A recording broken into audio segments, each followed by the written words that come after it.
Well, the journey of life is really about connecting with ourselves, with our essential self.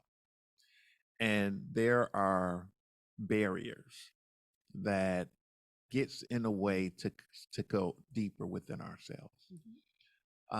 And those barriers are hidden. A lot of times they are unconscious. We don't even really know why we are stuck and trapped in this so-called matrix that we live in. And as a coach, if you will, how do you approach a person to get them to turn on that light? When there's no light, there's no conscious. You can't be unconscious and conscious at the same time. But there's those times, those aha moments when that light come on. Tell me a little bit about how you help people to get to that space. Great question. The first thing I do is help them get back in their body. And I won't spend a lot of time in that conversation because it really is a series of physical practices. It's called Tao healing, and we do a series of tapping. So every time somebody comes and spends time with me, whether it's remotely and we're on FaceTime or Zoom together, or they're physically at my office, my wellness space, we're going to get them back in their body. So that they can, and I teach them to feel. After we tap certain parts of their body, I'll just say, close your eyes, fall still.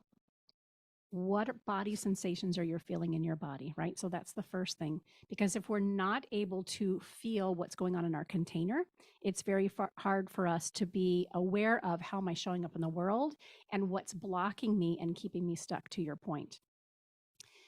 So when folks are taking a look at themselves, and they want to maybe achieve in a different area of their life, or they want to enrich in their relationship, or they want to succeed financially, or make a career change, whatever it is that they're faced with, solve a problem, whatever it is, they've got to be willing to be real with themselves.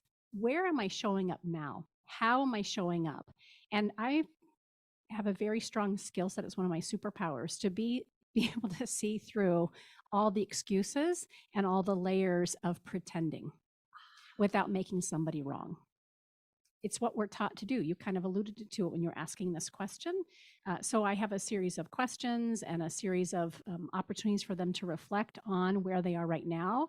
Because the one thing we don't want to happen is have them fall into shame and guilt when they're being self-reflective, because if they get stuck there, they're going to be less inclined to reveal more of themselves, not only to me as their accountability buddy and their guide, let alone to the people that matter most to them, first of all, themselves.